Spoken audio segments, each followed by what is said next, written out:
Hello everyone, I am सुगम। Welcome back. तो कैसे हो आप सब? आई होप आप सब अच्छे होंगे। स्वागत है आप सभी का आपके अपने एसपी स्टडी यूट्यूब चैनल पर।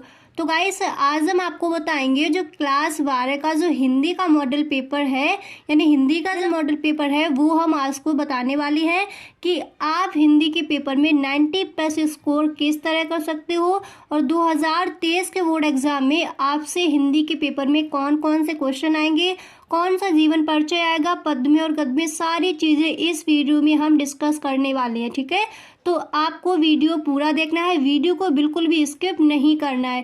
गाइस, अगर आपको वीडियो अच्छा लगे तो वीडियो को अपने दोस्तों में शेयर ज़रूर करें। ठीक है, तो देखिए हिंदी में 90+ स्कोर कैसे करें, आप हिंदी में 90+ स्कोर कैसे कर सकते हो, वो सारी चीज़ें आपको हम इस वीडियो में बताने वाले हैं। ठीक है, ये वीडियो आपको हिंदी के पेपर में पूरे मार्क्स कैसे लाए, यानी आप सोचते हो कि हिंदी के पेपर में आप पूरे मार्क्स कैसे लाए। अगर आप हिंदी में फेल हो गए तो हर सब्जेक्ट में आप फेल हो जाओगे। तो आपको क्या करना है, हिंदी के एकदम बेहतरीन आपकी तैयारी होनी चाहिए, क्योंकि उसमें भी आपको 90+ स्कोर करना है, तभी आप इस बार के टॉपर बन सकते हो। और इस बार के आप टॉपर 100% बन जाओगे। हर सब्जेक्ट के मॉडल पेपर, हर सब्जेक्ट के प्रीवियस ईयर क्वेश्चन, वो सारे मैं आपको हल करा रही हूँ।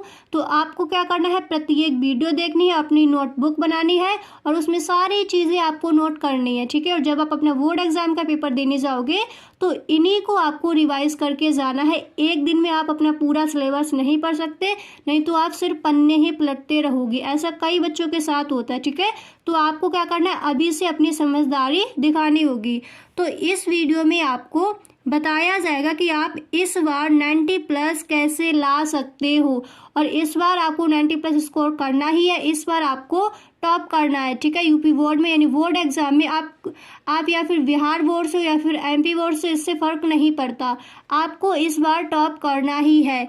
इस बार के टॉपर आप ही होंगे। अपने दिमाग में बैठा लीजिए कि इस बार के टॉपर आप ही होंगे, आपको ही बनना है। ठीक है, 100% आप टॉपर बन सकते हो अगर आप अपनी तैयारी इस तरह से करोगे। ठीक है, तो देखिए सबसे पहले आपके आएंगे बहुविकल्पीय प्रश्न। ठीक है, हिंदी के पेपर में आपको पता है जो आपका खंड का होता है उसमें सबसे पहले आपके क्या आते हैं, जो आपके बहुविकल्पीय प्रश्न है वो आपको दिए जाते हैं।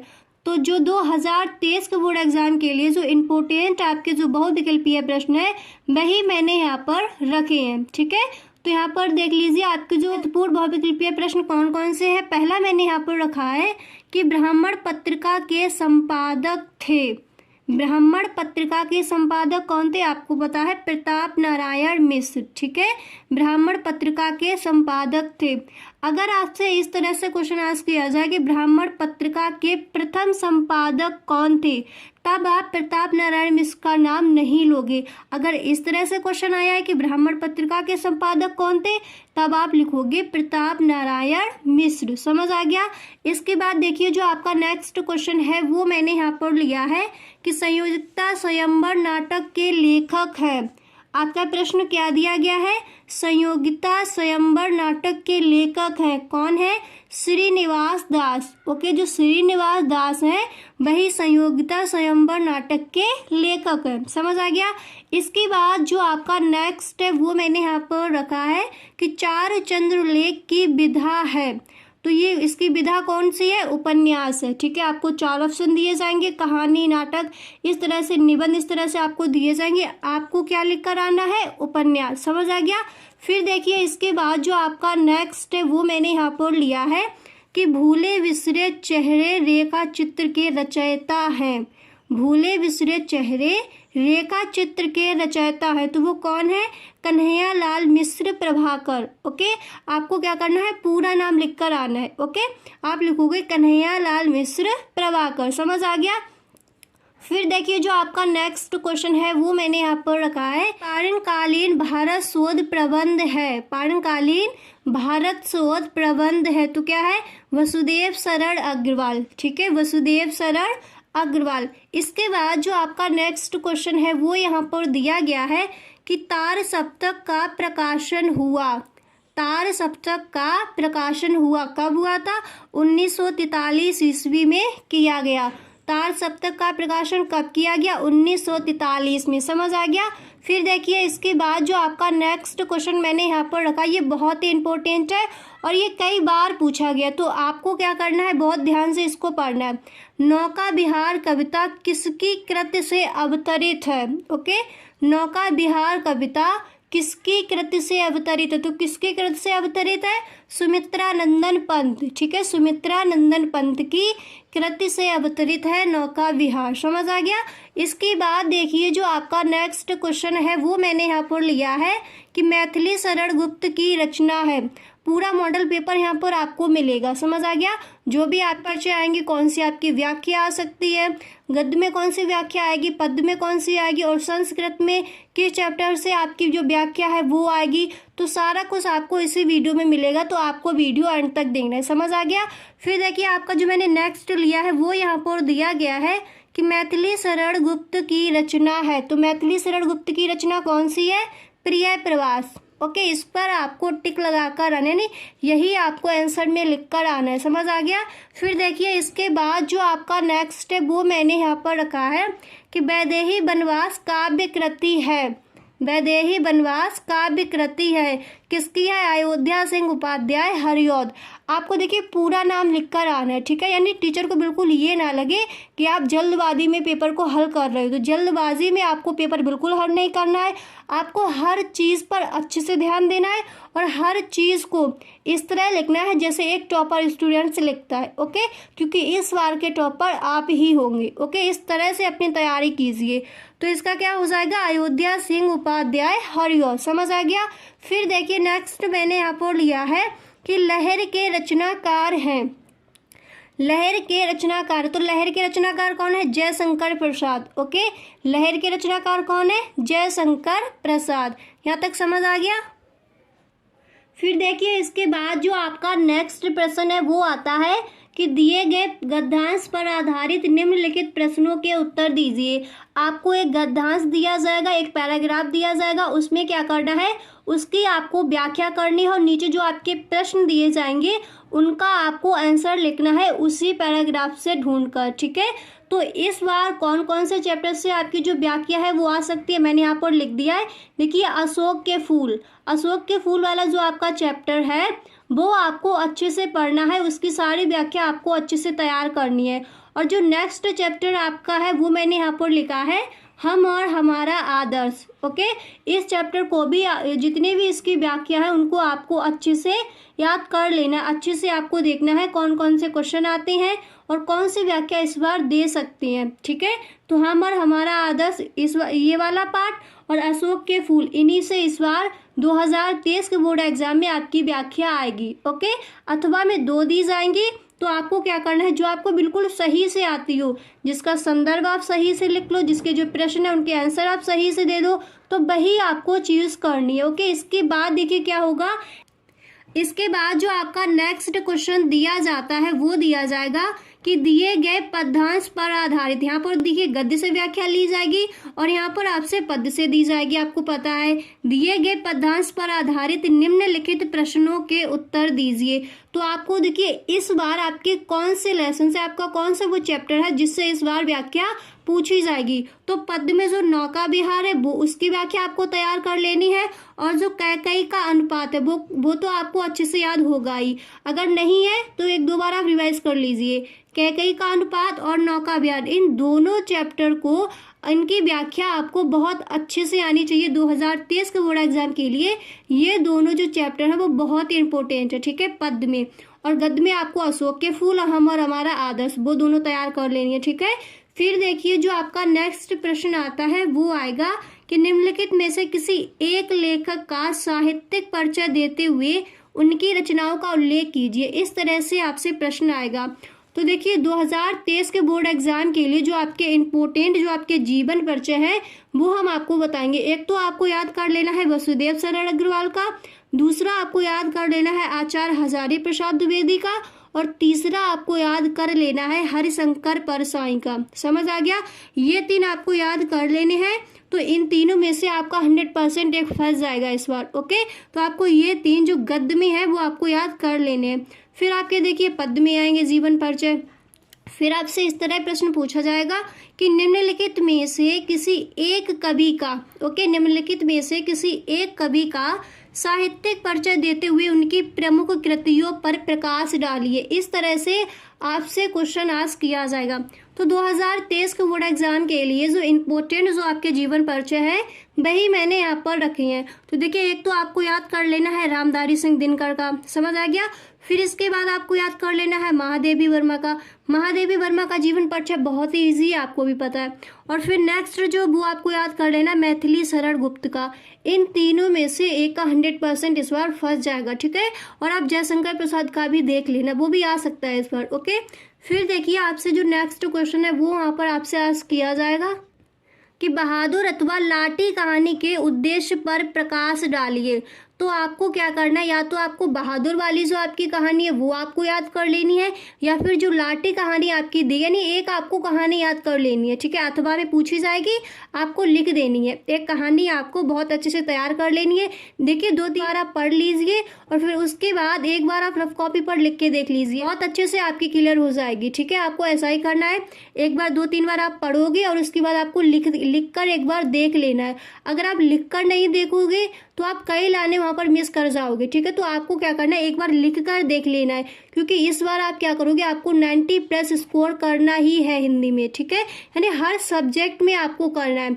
यहाँ पर मैं हिंदी का बता रही हूँ, तो आपको क्या करना है, हिंदी में जो आप कहानी याद करोगे इसको आपको एक बार लिख कर देख लेना है, समझ आ गया। फिर इसके बाद आपका जो नेक्स्ट क्वेश्चन है वो आस्क किया जाएगा कि स्वपठित नाटक के आधार पर दिए गए प्रश्नों में से किसी एक का उत्तर दीजिए, ठीक है। आपको एक नाटक भी याद कर लेना है, समझ आ गया। तो देखिए, आन का मान नाटक के आधार पर प्रथम अंक का सारांश लिखिए।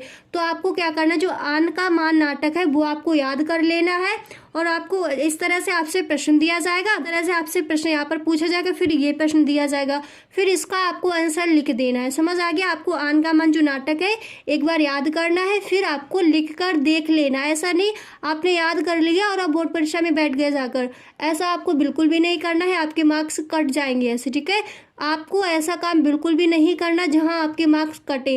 आपको इस बार फुल मार्क्स भी लाने हैं, इस बार आपको टॉप भी करना है बोर्ड एग्जाम, समझ आ गया। फिर देखिए, जो आपसे नेक्स्ट क्वेश्चन है वो आपसे पूछा जाएगा कि स्वपठित खंड काव्य के आधार पर किसी एक के एक प्रश्न का उत्तर दीजिए। इस तरह से आपसे प्रश्न पूछा जाएगा, जैसे आलोक व्रत खंड काव्य के प्रमुख घटना का वर्णन कीजिए, अथवा आपको ये करना होगा आलोक व्रत खंड काव्य के नायक का चित्रांकन कीजिए, ठीक है। जो आलोक व्रत वाला जो आपका दिया जाएगा वो आपको अच्छे से तैयार कर लेना, ठीक है। आई होप वो तो आपने याद कर ही लिया होगा, ठीक है। और फिर इसके बाद आएगा आपका खंड खा। इसके बाद क्या आएगा, खंड खा आएगा। तो खंड खा में सबसे पहले आपको प्रश्न मिलेगा कि दिए गए संस्कृत गद्यांशों में से किसी एक का ससंदर्भ हिंदी में अनुवाद कीजिए। तो जो आपका महामना मालविया वाला जो आपका चैप्टर है, जो आपका पाठ है, आपको क्या करना है, उसकी ही आपको व्याख्या याद कर लेनी है। देखिए, जब आप पद में व्याख्या करते हो तो आप मतलब जो आपके विचार होते हैं उनको भी आप रखते हो, और जब संस्कृत में आप इसका अनुवाद करोगे तो आपको क्या करना है, व्याख्या नहीं करनी है, आपको उसका हिंदी में अर्थ लिख देना है। मान लीजिए जैसे आपका एक पैराग्राफ दिया गया, जो शब्द आपके दिए गए हैं संस्कृत में लिखे हैं, तो उनका आपको क्या करना, सिर्फ हिंदी में उनका अर्थ लिख देना, उनका अनुवाद कर देना। आपको अपने शब्द उसमें नहीं जोड़ने हैं, समझ आ गया। कई बच्चे क्या करते हैं, उनको अर्थ पता भी होता है तभी अपने पास से कुछ शब्द जोड़ देते हैं। तो आपको ऐसा बिल्कुल भी नहीं करना, क्योंकि आपको इस बार 90+ स्कोर करना ही है, ठीक है। ये गलतियां बिल्कुल भी नहीं करोगे। फिर देखिए, जो आपका नेक्स्ट क्वेश्चन है वो यहाँ पर दिया जाएगा कि दिए गए पदांशों, एक गद्यांश का आपको दे दिया जाएगा, नेक्स्ट दिया जाएगा दिए गए पदांशों में से किसी एक का ससंदर्भ हिंदी में अनुवाद कीजिए, ठीक है। तो इस बार मुझे ऐसा लगता है, मैंने कई पेपर उठा के देखे, मॉडल पेपर भी देखा, तो मुझे ऐसा लगता है 2023 के बोर्ड एग्जाम में ये वाला जो आपका श्लोक है वो आ सकता है, पदांश ये आपका आ सकता है, और इसकी ही आपको व्याख्या करनी, इसका आपको हिंदी में इसका अनुवाद करना है और इसका ही आपको संदर्भ लिखना है, ठीक है। जो ये वाला जो आपका श्लोक है वो आपको अच्छे से तैयार कर लेना है, समझ आ गया।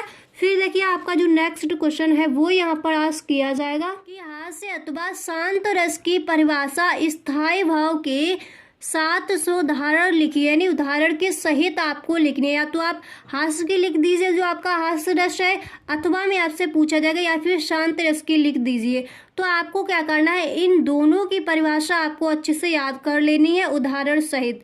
अगर आपको शांत रस की परिभाषा पता है तो आप इस तरह से हेडिंग डालोगे शांत रस, फिर नीचे आप स्केच की हेल्प से इस तरह से लाइन कर दोगे। ठीक है, मैंने यहाँ पर पेन से कर दी है, आप स्केच की हेल्प से करोगे। फिर अगर आपको देखिए हास्य रस की पता है तो आप इस तरह से डालोगे हास्य रस, और देखिए मैंने यहाँ पर परिभाषा लिख भी दी है। ओके, तो देखो हास्य रस की परिभाषा हो जाएगी कि अपने अथवा पराय के परिधान, ठीक है, अपने अथवा पराय के परिधान, वचन अथवा क्रियाकलाप आदि से उत्पन्न हुआ हास्य नामक स्थायी भाव, विभाव, अनुभाव और संचारी भावों के संयोग से हास्य रस का रूप ग्रहण करता है। ठीक है, अपने अथवा पराय के परिधान यानी वस्त्रों, वचन अथवा क्रियाकलाप आदि से उत्पन्न हुआ हास्य नामक स्थायी भाव, विभाव, अनुभाव और संचारी भावों के संयोग से हास्य रस का रूप ग्रहण करता है, वही हमारा हास्य रस कहलाता है। समझ आ गया? इस तरह से आपको हास्य रस की जो परिभाषा है वो देनी है। ओके, और देखिए हास्य रस का जो आपका उदाहरण, मतलब जिसकी भी आप परिभाषा लिखो, शांत रस की लिखनी है तो उसका भी आपको उदाहरण लिखना होगा, और अगर आपको हास्य रस की परिभाषा अच्छे से आ रही है तो उसका भी आपको उदाहरण लिखना ही पड़ेगा। तो देखिए मैंने यहाँ पर उदाहरण लिख दिया है, हास्य रस की परिभाषा मैंने यहाँ पर आपको बताई है, तो यहाँ पर मैंने हास्य रस का ही उदाहरण दिया है। ठीक है, नाना वाहन नाना वेशा, विषय शिव समाज निज देखा, को मुखहीन विपुल मुख काहू, बिन पद कर को बहु पद वाहू। ठीक है, इसको आपको अच्छे से याद कर ले। अगर आपको कोई दूसरा याद है, थोड़ा इजी भी है, तो आपको वो तैयार कर लेना है। ठीक है, फिर देखिए जो आपका नेक्स्ट क्वेश्चन है कि निम्नलिखित विषयों में से किसी एक विषय पर अपनी भाषा शैली में निबंध लिखिए। ओके, निबंध भी आता है आपका। और यहाँ पर देखिए मैंने जो आपके संधि विच्छेद है और जो आपके समास है वो मैंने यहाँ पर आपके नहीं बताए हैं, उनको भी आपको अच्छे से तैयार कर लेना। ठीक है, वचन होते वो भी आपके आएंगे। ओके, तो उनको भी आपको छोटी छोटी चीज़ें वो आपको देख लेनी है। समझ आ गया? फिर देखिए आपको जो निबंध है वो आपका आएगा पर्यावरण प्रदूषण समस्या और समाधान। नेक्स्ट आपका आ सकता है 2023 के बोर्ड एग्जाम के लिए जो इम्पोर्टेंट निबंध है वही मैंने यहाँ पर लिखी है। ओके, नेक्स्ट आपका आ सकता है विज्ञान वरदान या फिर अभिशाप, भारत में बेरोजगारी की समस्या। एंड नेक्स्ट मैंने यहाँ पर लिखा है मानव जीवन में वनों की उपयोगिता। ओके, ये आपको अच्छे से तैयार कर लेनी है। समझ आ गया? तो गाइस आज के लिए बस इतना ही, मिलते हैं नेक्स्ट वीडियो में। अगर आपको वीडियो अच्छा लगा है तो अपने दोस्तों में शेयर ज़रूर करें, और अगर आपको किसी और सब्जेक्ट का जो मॉडल पेपर है या फिर जो प्रीवियस ईयर क्वेश्चन है या फिर जो इस बार आ सकते हैं वो क्वेश्चन आपको चाहिए तो आप हमें कमेंट बॉक्स में ज़रूर बताएं। अगर आपको वीडियो अच्छा लगा हो तो please tell me in the comment box. Thank you.